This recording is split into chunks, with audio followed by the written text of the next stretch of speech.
Gimana caranya biar sesuatu yang bikin kita tadinya nggak rela jadi rela? Gimana caranya kita rela seseorang yang dekatnya dengan kita tapi nikahnya sama orang lain?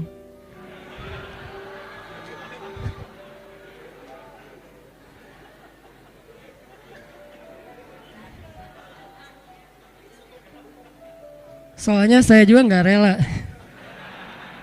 Enak aja. Gimana caranya kayak gitu? Maaf ya, saya belum pernah ngerasain sakit sejauh itu, sedalam itu. Sesakit-sakitnya saya masih ada obatnya. Sekarang udah terobati. Apaan sih?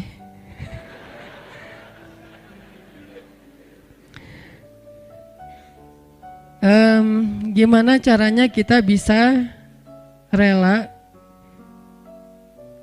kalau pas kita berdoa minta sesuatu, Allah malah ngasih kita ujian. Kita lagi getol-getolnya meminta kepada Allah tentang sesuatu yang kita lagi kepengenin banget. Tiba-tiba Allah malah ngasih yang sebaliknya.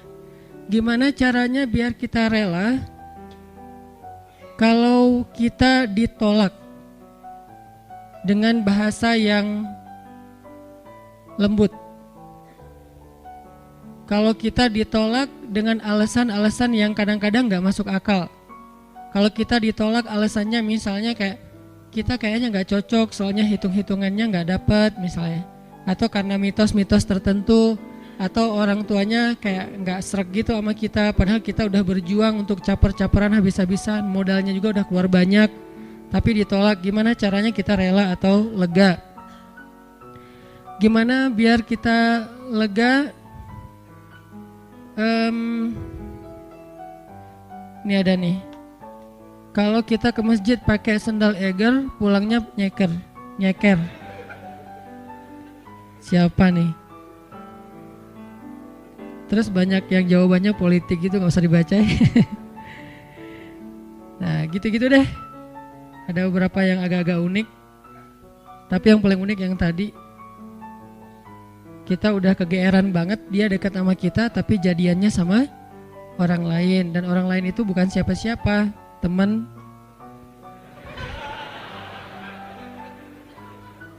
Nah, itu jahat banget. Gimana caranya kita bisa rela? Pernah gak teman-teman mencoba untuk melakukan sesuatu yang kita tuh udah siap-siap bakal gagal? Kayaknya bisa dipastiin gak akan berhasil. Contoh, kita kayak mau ngedatangin seorang calon mertua yang anaknya itu idola kampus banget, atau idola sekolah, atau teman masa kecil kayak Spider-Man atau apalah. Terus kita kayak yakin banget bahwa kita tuh bukan standar orang tuanya dan pasti kemungkinan besar akan ditolak. Cuman kan gak ada salahnya juga untuk mencoba ya. Nah, ternyata ditolak beneran. Nah, gimana rasanya tuh? Apakah kita bisa benar-benar lega dan gak dendam sama dia? Apakah kita benar-benar bisa ngerasa lega dan akhirnya bisa maafin orang tersebut kalau dia misalnya ngezolimin kita, ngejailin kita, ngecurangin kita, nikung kita. Yang terakhir agak berat sih, yang misalnya dia kayak memfitnah kita, ngomongin kita, mengkomen dengan hate di akun kita, meng-kick kita di grup atau nge-block kita di nomornya. Bisa nggak kita lega, kita rela, terutama kepada Allah Subhanahu Wa Taala? Karena ada orang yang mungkin sering nggak rela dengan perlakuan manusia, tapi dia masih berusaha untuk rela dengan ketentuan Allah. Yang parah tuh sampai ke Allah juga nggak rela. Dia nggak rela ketika Allah memberikan dia satu ketentuan. Bahkan nikmat pun kadang nggak rela. Dikasih nikmat sekian dia berharapnya lebih. Dikasih nikmat begini dia berharapnya begitu. Dikasih fisik yang ini dia berharapnya kayak gitu. Dan seterusnya. Kadang-kadang masalah rambut aja dia nggak rela. Belum lagi nanti masalah kulit.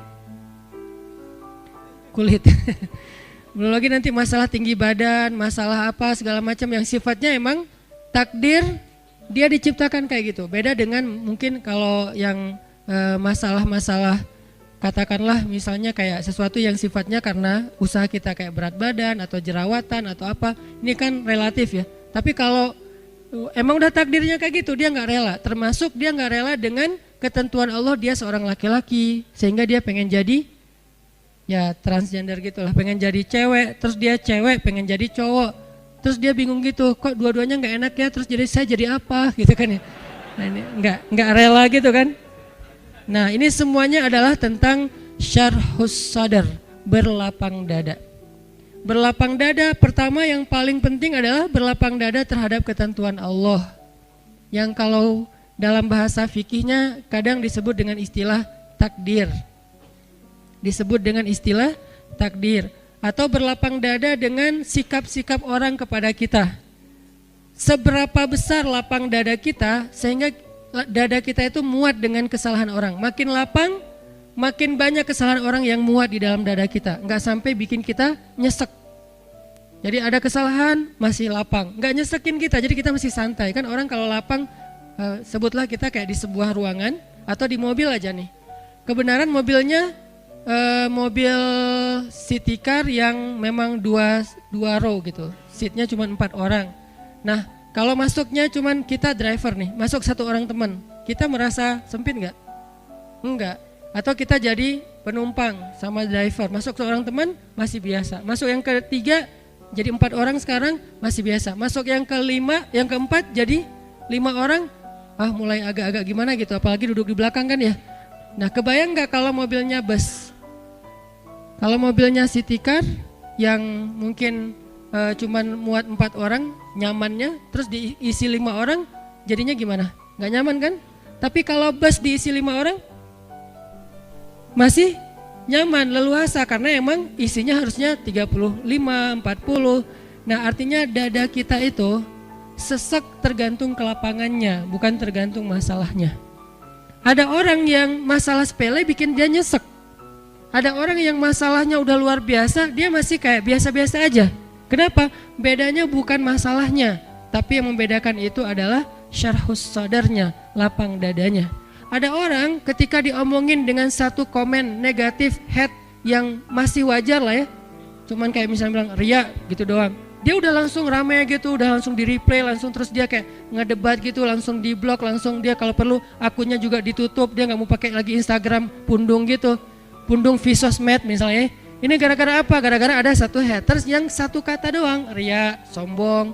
Ini artinya bukan masalahnya terlalu besar, tapi dadanya mungkin belum lapang. Dan itu juga berlaku kepada pasangan, berlaku kepada keluarga, berlaku kepada orang tua, berlaku kepada guru, berlaku kepada banyak urusan hidup kita. Kadang-kadang satu kata bikin kita nyesek. Tapi ada orang lain yang udah 1000 kata dan katanya semuanya bold, dia biasa-biasa aja. Kenapa? Mungkin 2 kemungkinan, dia orangnya cuek, orang yang gak mau ngikutin kayak gitu-gitu, dan itu juga bisa jadi buah dari kelapangan dada. Atau kemungkinan kedua adalah dia dadanya emang lapang, hatinya emang lapang. Sehingga salah satu yang kita selalu doain itu apa? Rabbi syrahli, malah sebelum yang lain-lain, Rabbi syrahli sadri. Inilah yang diminta oleh Nabi Musa ketika Nabi Musa diutus kepada Firaun. Allah berfirman di surat Toha, idhab ila Firaun innahu tagha. Pergilah kamu kepada Firaun, dia itu jahat banget. Tagha itu jahat banget. Tagha itu zalim banget. Tagha itu durhaka. Tagha itu sangat sombong. Tagha itu udah luar biasa kejahatannya. Bukan lagi orang yang kejahatannya masih wajar, udah di atas wajar, namanya tagha. Innahu tagha. Firaun itu luar biasa jahatnya. Apa kata-kata Musa? Musa nggak bilang ya Allah beri saya senjata. Karena kalau Musa minta senjata, Allah bakalan kasih senjata yang bisa ngalahin Firaun. Musa nggak bilang ya Allah kasih saya misalnya harta supaya saya bisa ngebeli semua kekayaan Firaun, kekuasaan Firaun saya bayarin aja lebih daripada Korun. Malah yang diminta oleh Musa dalam misi yang sangat berat itu apa? Qala rabbi syrahli sadri. Itu pertama yang diminta sama Musa. Musa berdoa setelah Allah memberi dia perintah, kata Musa, Rabbi syrahli sadri, ya Allah lapangkan dada saya. Baru yang kedua, wa yassirli amri, ya Allah mudahkan urusan saya. Jadi kalau dadanya udah lapang, maka urusannya jadi mudah. Kalau dadanya udah lapang, maka hidupnya jadi mudah. Kalau dadanya udah lapang, maka hubungan dengan pasangannya jadi mudah. Kalau dadanya udah lapang, maka hubungannya dengan partner atau teman kerja, tim bisnis kita jadi mudah. Kalau dadanya udah lapang, maka teamwork kita dalam suatu usaha sosial, gerakan dakwah atau apapun jadi mudah. Wa yassir li amri. Baru setelah itu, wahlul 'uqdatan min lisani yafqahu qauli. Selesai? Belum. Yang kita nggak bacain yang keempatnya, waj'alli waziram min ahli Haruna akhi. Dan beri saya juga seorang pendamping yang dia pintar ngomong dan dia itu lebih ngerti realitasnya, lebih tahu apa yang terjadi di sana, saudara saya Harun, supaya kami bisa sama-sama berdakwah kepada di sisimu ya Allah. Jadi yang pertama banget diminta oleh Musa menghadapi Firaun aja lapang dada. Kenapa? Karena kalau Allah kasih kelapangan dada untuk Musa, kejahatan Firaun itu nggak bikin Musa nyesek. Kebayang ya, orang yang lapang dada diperlakukan oleh Firaun aja masih belum nyesek. Gimana kalau suaminya bukan Firaun?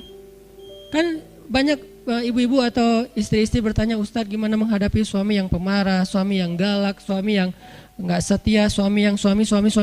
Sekian banyak kesalahan suaminya. Lebih besar mana dengan kesalahan Firaun? Pastinya lebih besar Firaun, dan kita nggak membandingkan suami dengan Firaun ya. Artinya emang ya jauh lah insya Allah. Ini bukan dalam masa dalam niat membandingkan. Tapi kalau kesalahan Firaun aja dengan kelapangan dada Musa tidak pundung, Musa tetap bisa bersabar, Musa tetap bisa menuntaskan misi dakwahnya, berarti lapang dada itu penting banget dalam hidup kita teman-teman. Sampai dengan kelapangan dada bisa menghadapi orang sekelas Firaun, berarti kan lapang dada itu penting banget ya. Yang kalau di bawah Firaun pasti akan lebih lega lagi nih. Di Firaunin aja lega, di Firaunin.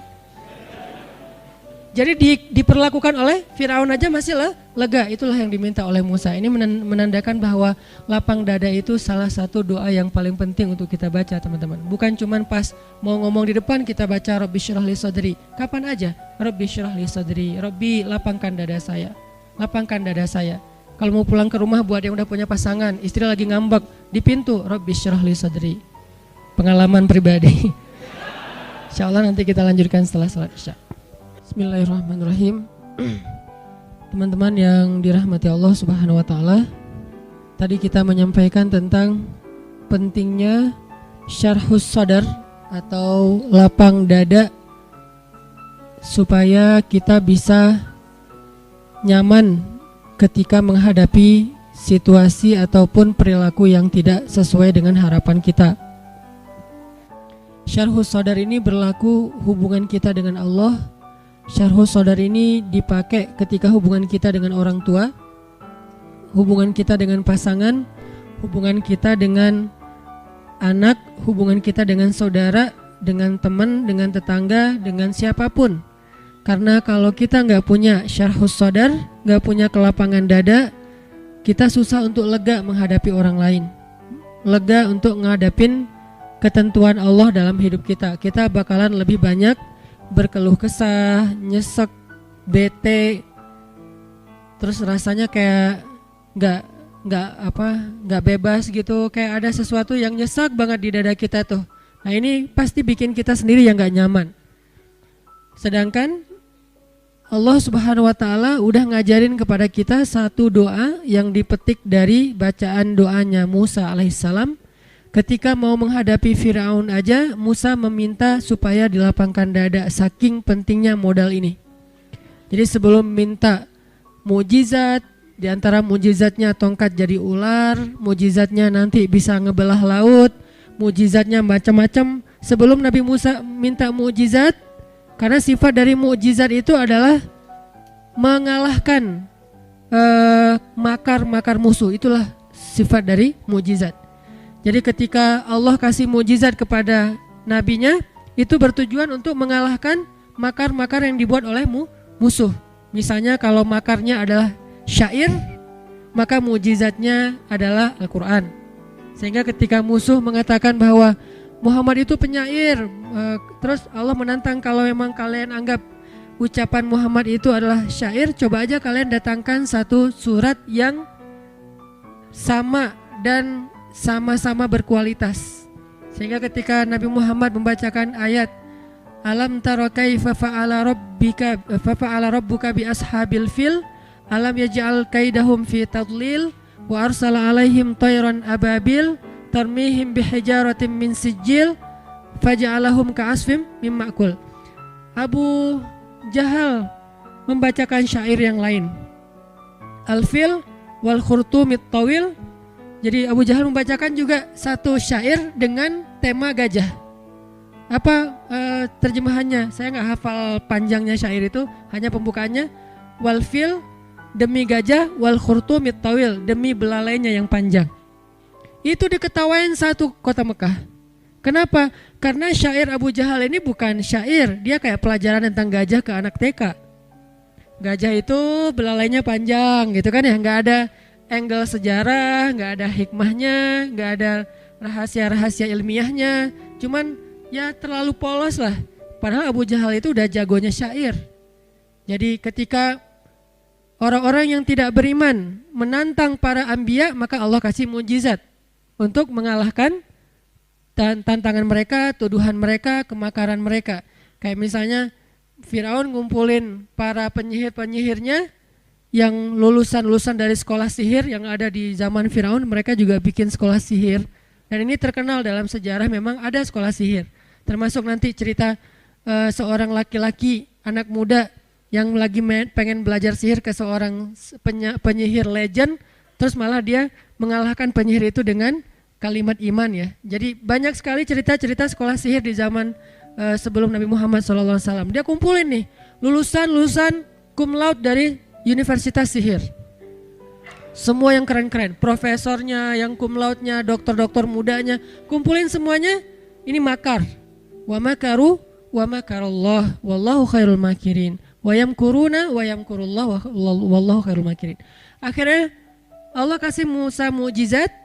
Mukjizatnya untuk mengalahkan sihirnya para penyihir-penyihir Firaun. Nah, Nabi Musa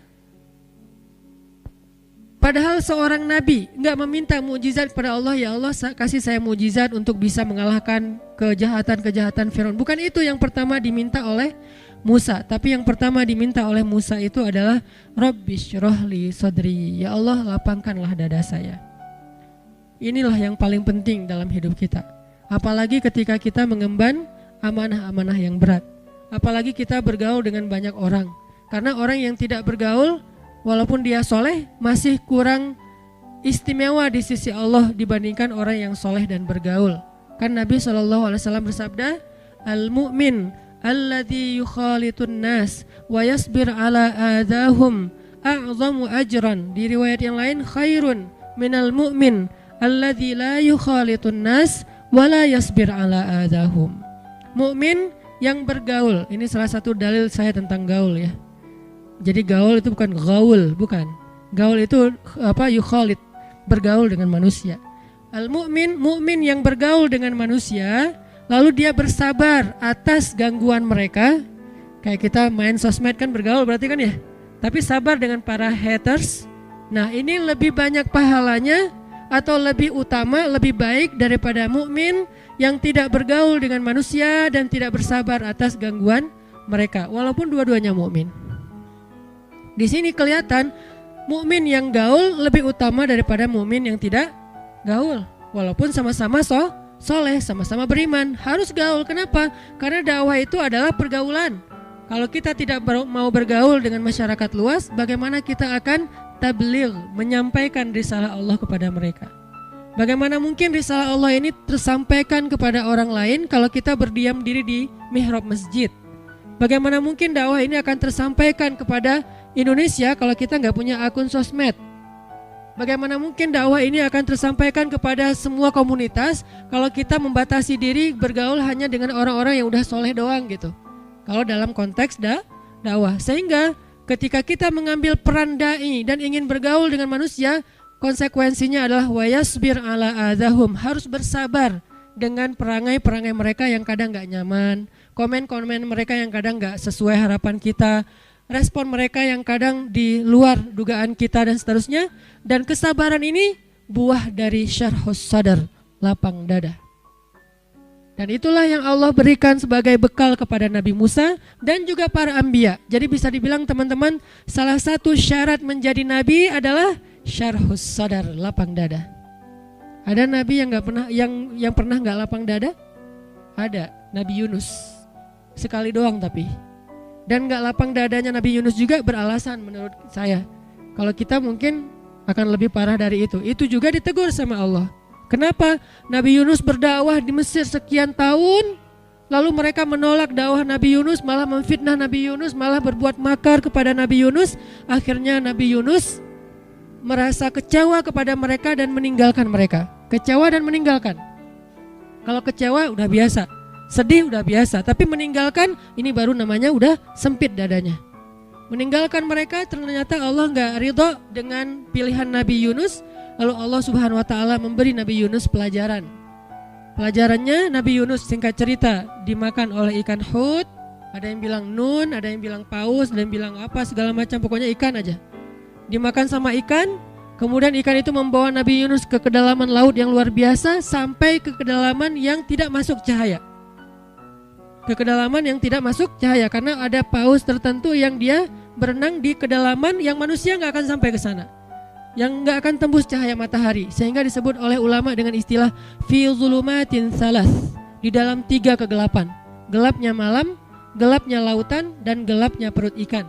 Disitulah Nabi Yunus bertaubat, disitulah Nabi Yunus minta ampun, bertasbih kepada Allah. Baru kemudian Allah selamatkan Yunus ke pantai, lalu Allah beri lagi umat untuk didakwahi oleh beliau, dan beliau mulai berlapang dada akan gangguan mereka.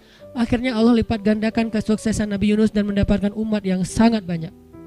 Ini artinya modal utama para anbiya adalah syarhus sadar, dengan berbagai macam skenario yang Allah bikin.